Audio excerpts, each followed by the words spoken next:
forces have been instructed to adhere strictly to the code of conduct in carrying out security operations, to exercise all due restraint, and to take full measures to avoid collateral damage and the harming of innocent civilians. Human rights violations and all other acts that impair stability and harmony and undermine the rule of law will be addressed in accordance with strict norms of justice. We feel deeply for the suffering of all the people who have been caught up in the conflict. Those who have had to flee their homes are many, not just Muslims and Rakhines, but also small minority groups such as the Daine, Maro, Tep, Maramaji, and Hindus, of whose presence most of the world is totally unaware. Humanitarian assistance was provided to displaced communities by a team led by the Minister of Social Welfare, Relief and Resettlement from 27 August onwards. Details of humanitarian programs, assistance programs will be made available to all our guests in due course. The final report of the Advisory Commission on Rakhine State, chaired by Dr. Kofi Annan, was made public on 25th August. In fact, the very day on which the last round of attacks took place. We are determined to implement the recommendations of those of the Commission, those recommendations that will bring speedy improvement to the situation within a short frame of time will be given priority. Other recommendations we will have to take time over, but every single recommendation that will benefit peace and harmony and development in the Rakhine State will be implemented within the shortest time possible. The government is working to restore the situation to normalcy. Since the 5th of September, there have been no armed clashes and there have been no clearance operations. Nevertheless, we are concerned to hear that numbers of Muslims are fleeing across the border to Bangladesh. We want to find out why this exodus is happening. We would like to talk to those who have fled as well as to those who have stayed. I think it is very little known that the great majority of Muslims in the Rakhine State have not joined the exodus. More than 50% of the villages of Muslims are intact. They are as they were before the attacks took place. And we would like to know why. This is what I think we have to work towards, not just looking at the problems, but also looking at those areas where there are no problems. Why have these problems been, why have we been able to avoid these problems in certain areas? And for this reason, we would like to invite the members of our diplomatic community to join us in our endeavor to learn more from the Muslims who have integrated successfully into the Rakhine State. If you are interested in joining us in our endeavors, please let us know. We can arrange for you to visit these areas and to ask them for yourself why they have not fled, why they have chosen to remain in their villages, even at a time when everything around them seems to be in a state of turmoil. Apart from what we are doing in the matter of allaying the fears of our people, I would like to say that we have been continuing with our socio-economic development programs in Rakhine. Let me outline a few of them.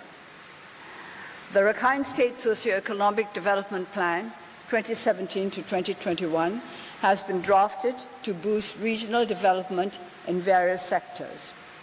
Hundreds of new jobs and opportunities have been created for local people through private-public partnerships. The viability of a new special economic zone to bring new jobs and businesses has been assessed. In terms of infrastructure development, electrification has been expanded with new roads and bridges built, including a new highway connecting remote areas previously only accessible by boat.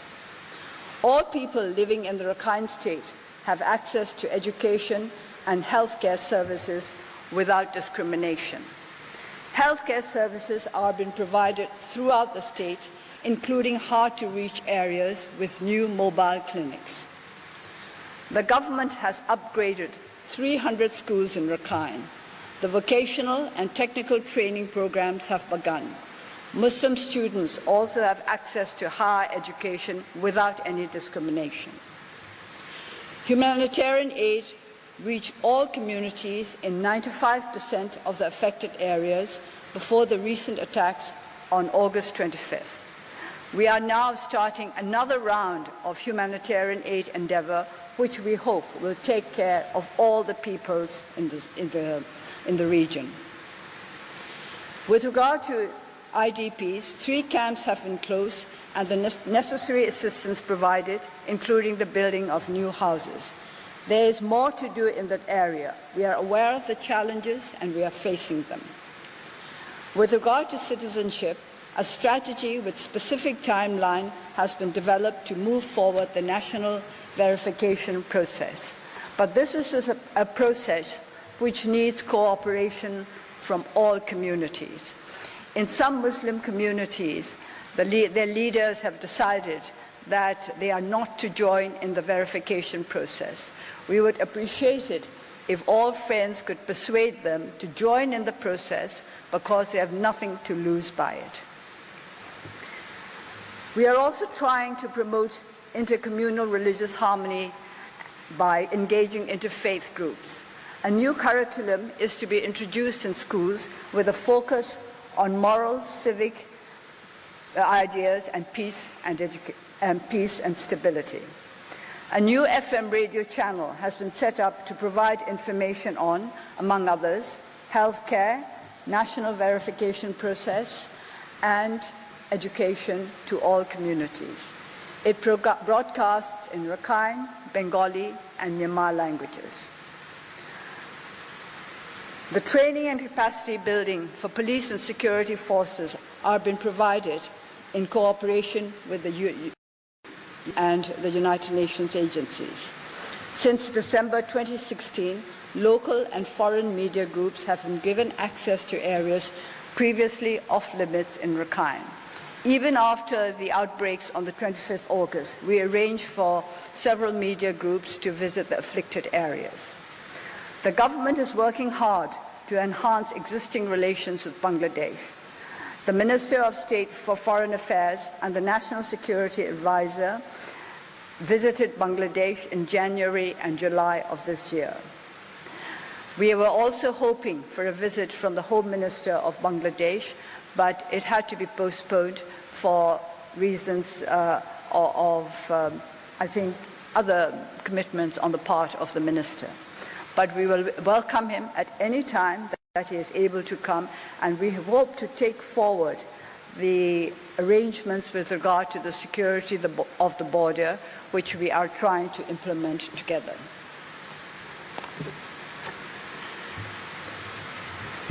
There has been a call for the repatriation of refugees who have fled from Myanmar to Bangladesh.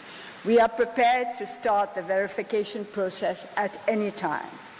A verification process was set up as early as 1993, and based on the principles to which both countries agreed at this time, we can continue with the verification of those refugees who wish to return to Myanmar. We will abide by the criteria that was agreed on at that time, and as our National Security Advisor has assured Bangladesh, and which I can confirm now, we are ready to start the verification process at any time, and those who have been verified as refugees from this country will be accepted without any problems and with full assurance of their security and their access to humanitarian aid.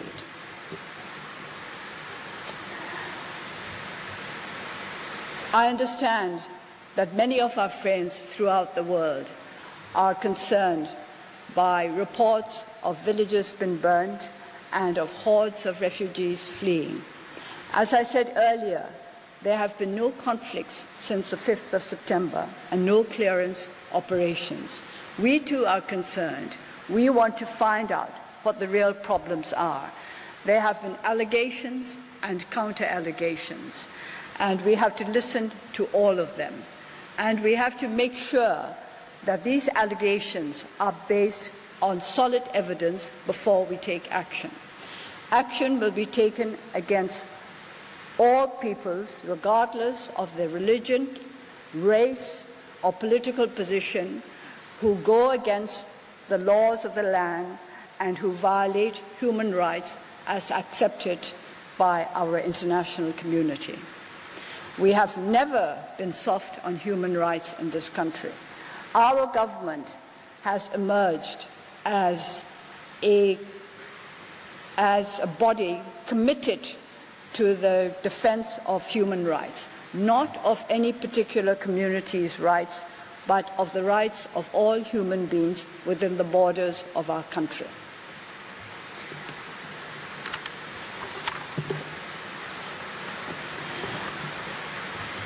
As we concentrate on problems in the Rakhine state, I would also like to take the opportunity to remind you that there are problems as serious for us as what is happening in the west of our country.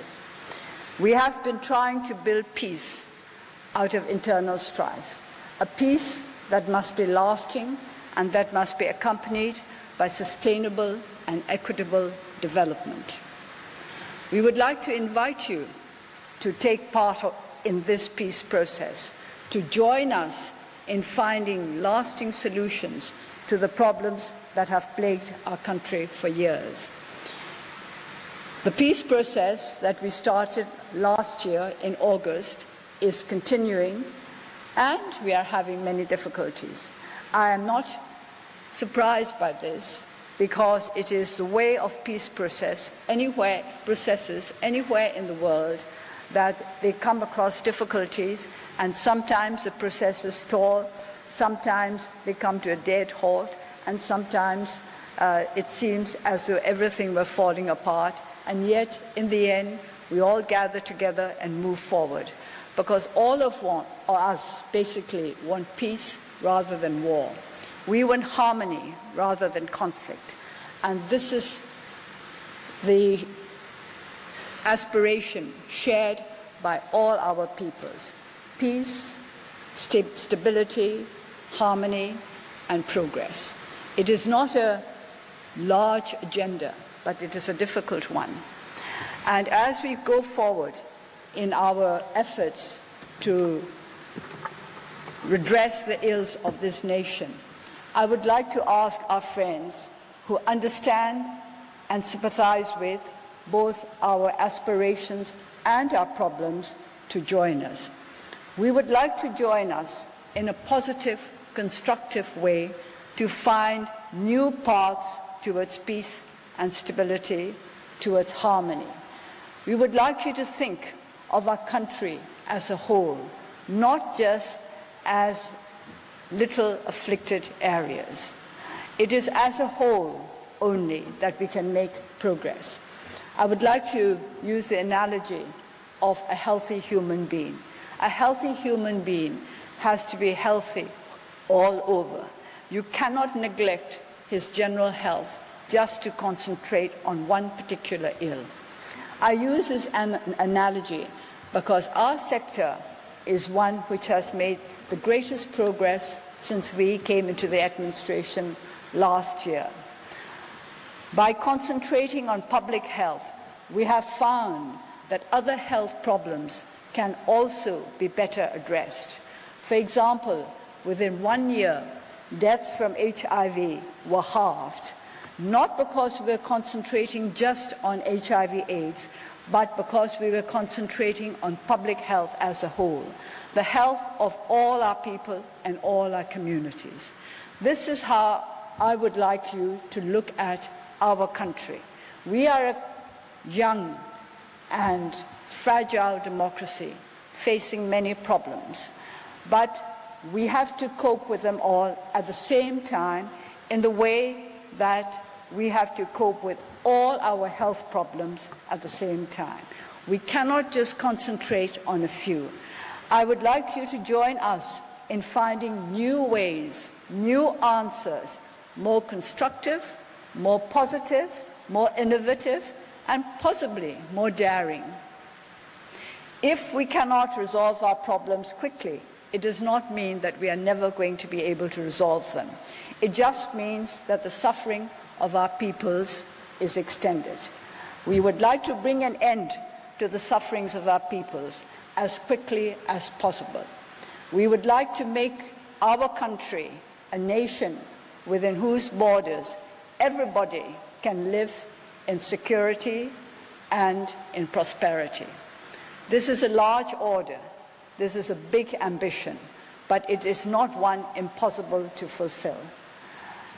We all have to join together. I accept that the real responsibility lies with us, the people of this country.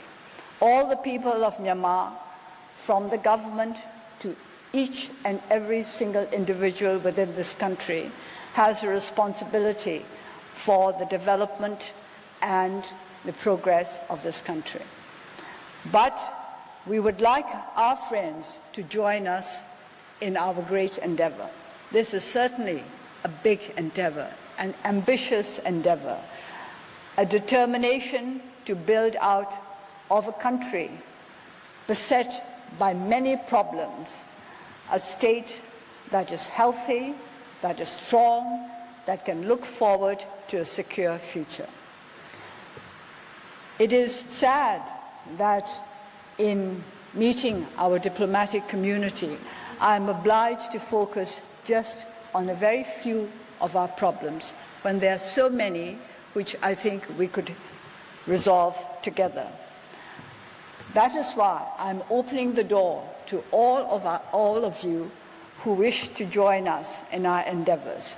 We invite you to join us, to talk to us, to discuss with us, to go with us to the troubled areas where we can guarantee security for you, because we don't want the added problems of anything happening to any of you. And we would like you to join us there, see for yourself what is happening, and think for yourself, what can we do to remove these problems? And also, I want you to take special care to study the peaceful areas. How have they managed to keep the peace? How have they managed to preserve harmony? Why are they not at each other's throats in these particular areas? This is the answer that we need. It is not just a matter of removing ills, but also of promoting what is positive. We have to remove the negative and increase the positive. And we would like to do that together with all of you. As you are probably aware, our Minister for Resettlement and Rehabilitation is leading our humanitarian assistance program. We are very happy that the international community of the Red Cross is joining us in this, and we would welcome others who would like to aid us in our endeavors. Many have already committed to help us by donating generously in cash as well as in kind. And we will make sure that everything that they give towards the promotion of peace and harmony in the Rakhine is used in the best possible way to benefit all communities. We don't want Myanmar to be a nation divided by religious beliefs or ethnicity or political ideology. We all have the right to our diverse identities, and we all have the right to strive to fulfill our lives in the ways in which we believe are right. But we also have to work together because we belong to one nation. And as we belong to one nation, we also belong to this world. It is for this reason that we put great importance, we place great importance on the role of the United Nations as an assembly of nations which was created to promote peace and harmony, to ensure that our world should not ever again in future fall into the suffering that we all experienced during the Second World War. It was with the intention of putting an end to wars, that is to say, putting an end to conflicts, that the United Nations was established. And I would like to think that what we are doing here today may be the beginning of a truly strong and effective movement to bring an end to all the conflicts within Myanmar, the conflicts between our communities, between our peoples, and also the conflict of ideas with regard to how we are to go forward. But conflicts of ideas can be sorted out, can be removed through discussion and dialogue and through open-minded and the generosity and courage that enables us to see other people's point of view. And I would also like to say the generosity and courage that would enable other people to see our point of view as well. It is by cooperating only that our world can go forward. By attacking each other, either in words or with weapons or even with emotions, will not help us. Hate and fear are the main scourges of our world. All conflict arise either out of hate or out of fear. It is only by removing the sources of hate and fear that we shall be able to remove conflict from our country and from our world. As you know, there are many allegations and counter-allegations. I have not gone into any of them because it is not my purpose to promote and encourage conflict, whether of ideas or of arms, but to try to promote harmony and understanding. I hope you will understand us and join us in our endeavor. As I said earlier, this is a diplomatic briefing. This was intended to keep the members of our diplomatic community, the representatives of our friends from all over the world, in touch with what we are trying to do. But in some ways, it is more than just a diplomatic briefing. It is a friendly appeal to all those who wish Myanmar well, a friendly appeal to help us to achieve the ends that I think you would agree are desirable, not just for this particular country, but for countries all over the world. Thank you.